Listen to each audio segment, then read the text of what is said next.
Dead on the spot ang isang Bulgarian national ilang beses nang nasangkot umano sa ATM skimming. Narito report ni Jay Sabali. Ilang beses nang naaresto dahil sa umunoy ATM skimming o pagnanakaw gamit ang mga peking ATM card ang Bulgarian is Orlin Grozdanov Stoev. Noong isang taon bago maaresto, nakunan pa siya ng CCTV sa isang bangko sa Bulacan nang mag-withdraw gamit ang iba't ibang ATM card. Sa isang punto, tinakpan pa nga niya ang CCTV. Pasado alas 10 kagabi, dead on the spot si Stoev matapos pagbabarili ng riding in tandem sa kanto ng Kalayaan Avenue at Cames Road, Barangay Piñahan, Quezon City. Kwento ng isang saksi, nakahinto ang biktima sa traffic light sa rin ng motorsiklo ng biglang pagbabarilin ng magkaangkas na sospek. Hindi raw niya napansin kung sinabayan ba ang biktima o inabangan sa lugar.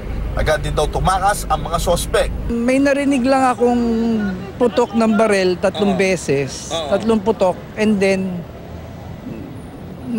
bumalagta na itong taong to.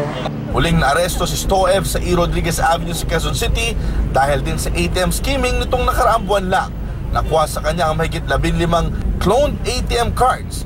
Hindi pa alam ng mga otoridad kung may kaanak ba ito sa Pilipinas si Stoev.